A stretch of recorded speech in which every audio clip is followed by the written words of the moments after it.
Selanjutnya, kita masuk pada pembahasan tentang macam-macam bangsa Arab. Para ulama membagi Arab menjadi 3 golongan. Al-Arab Al-Ba'idah, Arab yang sudah musnah, yaitu kaum-kaum terdahulu yang tidak tersisa lagi. Contohnya kaum Ad yang diutus kepada mereka Nabi Hud alaihissalam, kaum Samud yang diutus kepada mereka Nabi Syalih alaihissalam. Mereka termasuk orang Arab, tetapi sudah punah. Tidak ada lagi keturunan yang jelas dan tidak bisa ditelusuri. Ada perbedaan pendapat di kalangan ahli sejarah. Apakah bahasa mereka sama dengan bahasa Arab sekarang? Ataukah berbeda dengan bahasa Arab kuno? Menariknya, kisah mereka tidak tercatat dalam kitab Bible. Tidak ada kisah Nabi Hud dan Nabi Syalih dalam Bible. Padahal Nabi Nuh dan Nabi Lut ada disebut.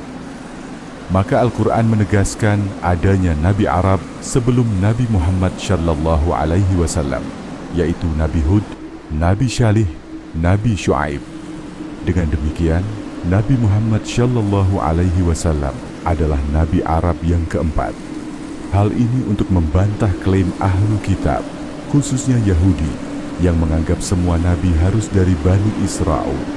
Al-Arab Al-Aribah, Arab asli, yaitu keturunan Kahtan dari Yaman. Mereka adalah bangsa Arab murni, Al-Arab Al-Kahtaniyah. Dari merekalah muncul banyak kabilah, di antaranya kabilah Jurhum. Al-Arab Al-Mustaribah, Arab keturunan, yaitu keturunan Nabi Ismail alaihissalam. Disebut Mustaribah karena Nabi Ismail sendiri bukan orang Arab, tetapi belajar bahasa Arab dari kabilah Jurhum, lalu menikah dengan wanita Arab Jurhum. Dari keturunannya lahirlah bangsa Arab Adnaniyah, termasuk Nabi Muhammad Shallallahu Alaihi Wasallam. Sekarang kita bahas lebih rinci tentang Al-Arab Al-Mustaribah, yaitu keturunan Nabi Ismail alaihissalam. Mengapa disebut Arab keturunan? Karena Nabi Ismail bukan orang Arab asli. Ayahnya, Nabi Ibrahim alaihissalam, berasal dari negeri Irak, Babilonia. Beliau bukan orang Arab. Istrinya, Hajar, berasal dari Mesir, suku Kipthi. Ketika Ismail masih bayi, Ibrahim meninggalkan Hajar dan Ismail di lembah Makkah. Saat itu belum ada orang tinggal di sana, kecuali mereka berdua. Kemudian, datanglah sekelompok orang Arab dari Yaman, yaitu kabilah Jurhum. Mereka melihat ada burung yang berputar di atas lembah, menandakan adanya air. Lalu mereka mendapatkan sumur Zam-Zam yang ditemukan oleh Hajar dan Ismail. Mereka meminta izin kepada Hajar untuk tinggal di situ. Hajar mengizinkan dengan syarat air Zam-Zam tetap menjadi miliknya dan anaknya, Ismail. Akhirnya, mereka pun tinggal di sekitar Zam-Zam. Ismail tumbuh besar bersama mereka, belajar bahasa Arab hingga fasih, bahkan lebih fasih daripada orang Arab asli. Ketika dewasa, Ismail menikah dengan wanita Jurhum. Dari keturunannya lahirlah anak-anak yang kemudian sampai kepada Adnan. Dari sinilah muncul bangsa Arab Mustaribah, Arab keturunan. Diceritakan bahwa Nabi Ibrahim alaihissalam pernah datang menjenguk putranya, Nabi Ismail, di Makkah. Saat itu Ismail tidak ada di rumah, yang ditemui hanyalah istrinya.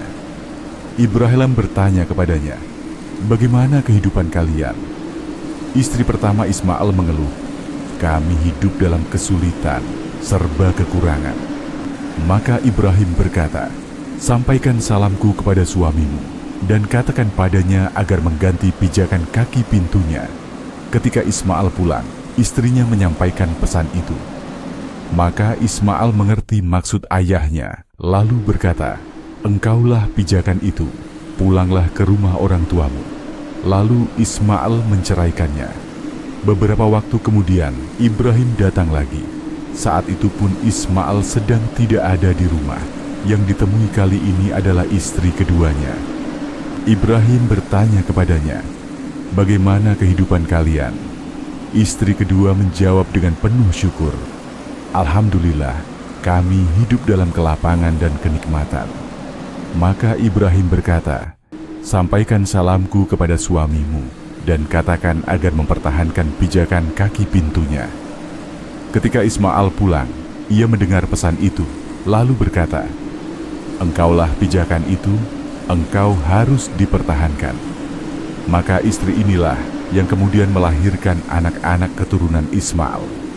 Kedua istri itu sebenarnya sama-sama hidup dalam kondisi yang serupa, tetapi sikap mereka berbeda. Yang pertama suka mengeluh, akhirnya diceraikan. Yang kedua suka bersyukur, akhirnya dipertahankan. Pelajaran pentingnya adalah jangan mudah mengeluh, tetapi perbanyaklah syukur. Setelah Nabi Ismail alaihissalam menikah dengan wanita Jurhum, lahirlah keturunan yang banyak. Namun setelah Hajar wafat dan kemudian Ismail juga wafat, kepemimpinan Makkah beralih kepada keluarga istrinya, yaitu kabilah Jurhum. Mereka berkuasa di Makkah, tetapi kemudian mulai berbuat kerusakan. Hadiah-hadiah untuk Ka'bah dicuri, perhiasannya dirampas, dan bahkan sampai terjadi maksiat besar. Dua orang, seorang lelaki dan seorang perempuan, berzina di dalam Ka'bah. Akibat perbuatan itu, Allah menimpakan azab. Keduanya diubah menjadi patung batu, yang kemudian dikenal dengan nama Isaf dan Na'ilah. Awalnya, patung itu diletakkan di luar Ka'bah sebagai pelajaran agar orang tidak berani bermaksiat di tempat suci.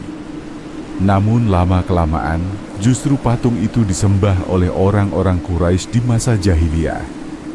Inilah awal mula munculnya penyembahan berhala di Makkah. Nabi Muhammad Shallallahu Alaihi Wasallam memiliki nasab yang paling mulia.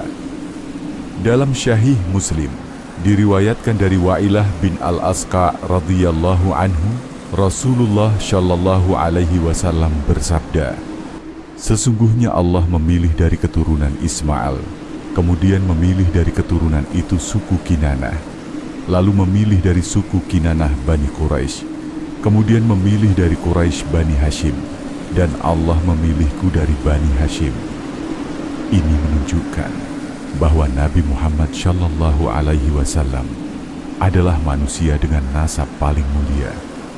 Tidak ada seorang pun yang lahir dari keturunan Nabi Adam hingga hari kiamat nanti yang lebih mulia daripada beliau Shallallahu Alaihi Wasallam.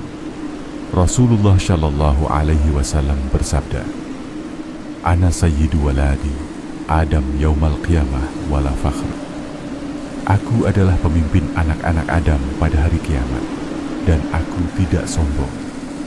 Semua nabi berada di bawah panji beliau pada hari kiamat kelak. Beliau juga bersabda bahwa beliau akan mendapat kedudukan Al-Maqam Al-Mahmud, kedudukan yang terpuji, yang dijanjikan Allah dalam Al-Quran, yaitu syafaat agung bagi seluruh makhluk di padang mahsyar. Pada hari kiamat, ketika manusia dibangkitkan, mereka berada dalam kondisi sangat berat, telanjang, tanpa alas kaki. Matahari sangat dekat, hanya berjarak 1 mil. Keringat bercucuran, ada yang sebatas paha, ada yang sampai pinggang, bahkan ada yang sampai mulut. Manusia berdesakan, tidak bisa duduk, tidak bisa berbaring, hanya berdiri. Hari itu lamanya seperti 50.000 tahun. Karena tidak tahan dengan keadaan itu, manusia pun mencari syafaat agar Allah segera datang memulai persidangan.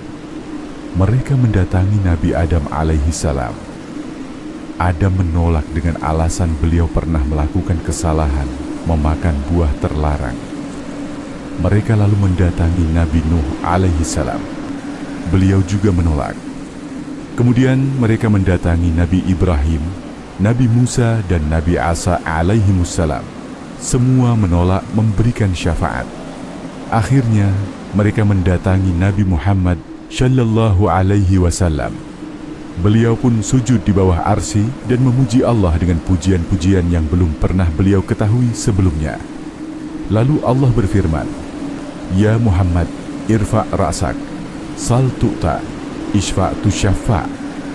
Wahai Muhammad, angkatlah kepalamu, mintalah, engkau akan diberi. Berilah syafaat, syafaatmu akan diterima. Inilah yang disebut dengan asy, syafa'ah al-uzma, syafaat terbesar, yaitu syafaat Nabi Muhammad Shallallahu Alaihi Wasallam untuk seluruh manusia, agar Allah segera datang memulai persidangan di padang mahsyar. Pada saat itu, Allah datang diiringi para malaikat yang bersaf-saf, lalu dimulailah persidangan di padang mahsyar. Demikianlah kajian kita. Jazakumullahu khairan. Subhanaka Allahumma wa bihamdik, asyhadu an la ilaha illa anta, astaghfiruka wa atubu ilaik.